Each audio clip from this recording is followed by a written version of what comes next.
Ça y est, nous y sommes. C'est le round of 16 de l'Euro 2024 et on a des matchs excitants. Bonsoir la team et bienvenue sur la chaîne Parisian Football. Content que vous soyez de plus en plus nombreux à la suivre. On va dépasser les 5000 followers très prochainement. Merci beaucoup de suivre la chaîne, c'est absolument apprécié. Et sans pourtant tarder, on va entrer dans le vif du sujet. Et quel match! Certains matchs seront très excitants. On va débuter avec la Suisse contre l'Italie. Euh, L'équipe de Suisse qui a été agréable à suivre durant cet Euro. Euh, Elle va devoir affronter cette équipe italienne. Équipe italienne que je pense être redoutable, notamment exactement dans les phases décisives, comme durant l'Euro en Angleterre qu'ils ont su reporter. Et je pense que là, cette équipe italienne sait qu'elle n'a plus droit à l'erreur. Et je pense que le dernier match qu'ils ont joué et qu'ils ont réussi à revenir au score sur le score de 1-1, ils sont passés tout près de l'élimination, mais ils ont su trouver exactement l'âme pour pouvoir gagner ce match. Et je pense que c'est cette victoire qui va les rebooster au niveau du moral et qui va les conforter dans leur capacité à pouvoir aller loin dans cette compétition. Et donc du coup pour ce match-là, je pronostique l'équipe d'Italie pour passer. Deuxième match qui sera exactement l'Angleterre contre la Slovaquie. Slovaques qui ont également très bien joué pour arriver jusque là dans la phase de compétition avec une défense composée aussi de Skriniar, un secteur offensif qui est également très intéressant du côté de la Slovaquie. Mais sur ce match-là, ils vont devoir affronter une équipe anglaise qui, je pense, a été très critiquée ici en Angleterre, avec des Anglais qui sont déçus et qui ont été très critiques sur les performances de l'équipe de Southgate. Donc du coup, je pense que cette équipe doit une revanche exactement à ses supporters parce que elle ne peut pas jouer comme elle a joué exactement actuellement en phase de poule. Elle a été très décevante. Donc du coup, je pense que avec une attaque telle que Phil Foden, Xhaka, Bellingham, Harry Kane, je pense que cette équipe doit faire beaucoup mieux. Et je pense que cette équipe fera beaucoup mieux et qu'elle doit naturellement se qualifier dans ce match-là. Donc du coup, je verrais bien un quart de finale qui va affronter essentiellement l'Italie face à l'Angleterre. Un petit remake de la finale qui a été perdue par l'Angleterre chez elle face à cette équipe italienne. Donc du coup, c'est ça que je vois exactement pour ces quarts de finale dans ces deux matchs-là. On va basculer après toujours dans la même phase, toujours dans le même côté. On va voir Roumanie aux Pays-Bas. Cette équipe des Pays-Bas a été très décevante, très décevante au niveau des phases de poule. Elle a terminé troisième de la poule et s'est qualifiée in extremis, donc du coup dans le pool de la France et de l'Autriche. Et elle a vraiment beaucoup de réussite parce qu'elle tombe exactement dans la bonne phase, dans la bonne partie du tableau. Donc du coup dans cette partie-là, je vois essentiellement la Roumanie. J'ai beaucoup aimé ce que j'ai vu de la part de la Roumanie. Un collectif absolument uni, uni afin d'aller loin dans cette compétition. Donc du coup, moi j'ai aimé cette Roumanie, elle m'a vraiment fait vibrer. C'était une des sensations de cette Euro avec notamment la Géorgie. Donc du coup, je verrais bien un match assez âpre et disputé exactement pour ces deux équipes. Mais quand même, je compte sur les Pays-Bas pour faire la différence au vu des talents qu'ils ont. Avec un Gakpo qui est présent, avec un Memphis Depay, avec un Xavi Simons. Je pense que cette équipe, elle doit montrer exactement son niveau, tout comme l'Angleterre ou encore l'Italie. Et donc, du coup, je pense que cette équipe des Pays-Bas va passer exactement dans ce match-là. Après, il y a un autre match qui est très disputé entre l'Autriche et la Turquie. Deux bonnes surprises, exactement. Les Turcs ont réussi à se hisser à ce niveau de la compétition, niveau qu'ils n'ont pas atteint depuis un bon bout de temps.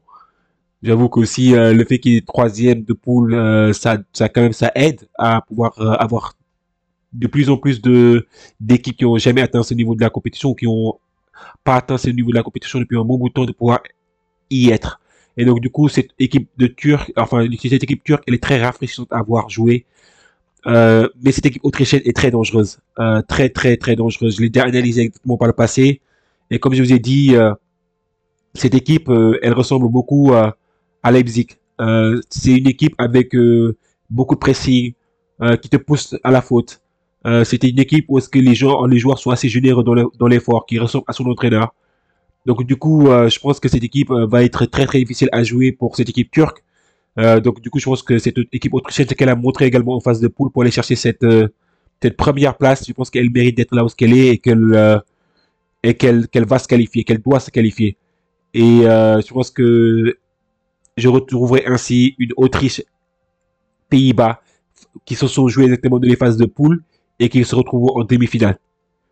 Après, on a l'Allemagne face au Danemark, le pays hôte qui organise exactement cette compétition, qui va se frotter aux Danois qui ont été une très très belle équipe à avoir dans les phases de poule.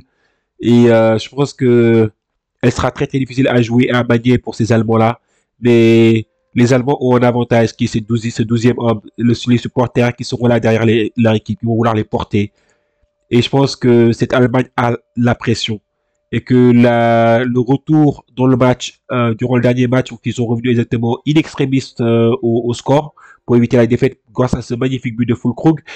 Donc du coup, je pense que cette équipe allemande doit délivrer devant ses supporters et va délivrer devant ses supporters. Malgré exactement cette belle équipe danoise, je pense que cette équipe allemande doit être en quart de finale et sera en quart de finale. Après mon petit coup de cœur, la Géorgie contre l'Espagne. Donc du coup là, la Géorgie, je pense qu'elle nous a fait hyper, elle nous a fait kiffer. J'ai fait le débrief du match exactement de la Géorgie face au Portugal qui a été absolument magnifique avec une équipe telle composée avec Mikotadze, avec Visha Varashkelia qui a fait un match absolument astronomique sur ce troisième match.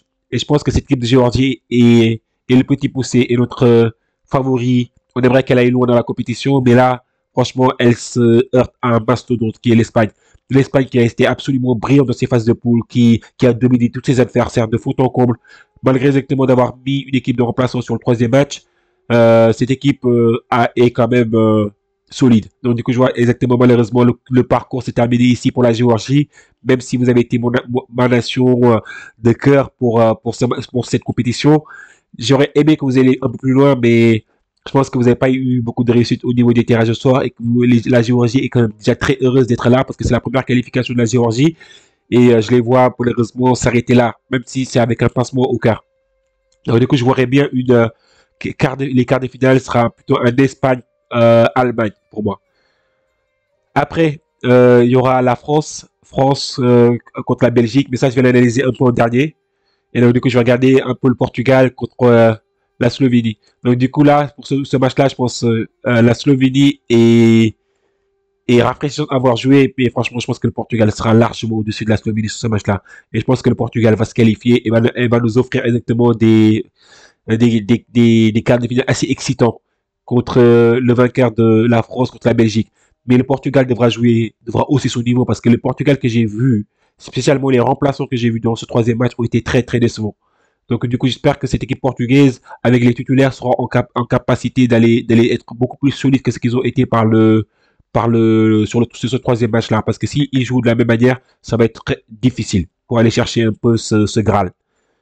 Après ce France-Belgique est un match qui est absolument, je pense, le beau match à regarder durant ces huitièmes de finale. Donc du coup, je pense que c'est des équipes qui ont déçu jusqu'à présent. Mais c'est deux équipes qui ont déçu face à des équipes qui peut-être ne leur correspondaient pas. La Belgique, exactement, on a vu une Belgique assez limitée, assez pauvre offensivement, défensivement inquiétante parfois. Et une équipe de France qui était rassurante défensivement, mais offensivement inoffensive. Donc du coup, je pense que c'est des équipes qui ont des caractéristiques assez similaires. Euh, mais je pense que il y a une revanche. Il y a une revanche exactement entre ces deux équipes du fait d'éléments historiques qui sont passés, notamment au cours de la Coupe du Monde 2018, qui a fait très très mal à ces Belges. Et je pense qu'ils sont jamais revenus de cette Coupe du Monde 2018 avec cette élimination face à la France. Euh, et cette équipe de France, je pense qu'elle a été très très décevante et qu'elle ne peut pas continuer ainsi. Et que les champions doivent se réveiller exactement dans les moments difficiles. Et que les champions tels que Kylian Mbappé, tels que Ousmane Dembélé, tels que euh, N'Golo Kanté, tels que tout le groupe, je pense qu'ils n'ont pas le choix. Ils sont dos au mur. Ils doivent nous offrir exactement une meilleure performance. Ils n'ont pas le droit de nous offrir exactement ce qu'ils nous ont offert par le passé. On aura des Belges qui seront revanchards par rapport exactement à l'expression le seum qu'on a connu. qu'ils n'aiment plus et qu'ils n'ont plus envie de supporter et qu'ils veulent, comme dans le discours mobilisateur de Kevin De Bruyne, ils veulent aller venir chercher les Français et aller faire une performance face à la France. Mais je pense que la France, en tant que collectif, est beaucoup plus solide que ce collectif belge. Donc du coup, je vois cette France, équipe de France se qualifier, si elle est sérieuse, si elle se réveille sur le point de vue offensif, sur le point de vue offensif.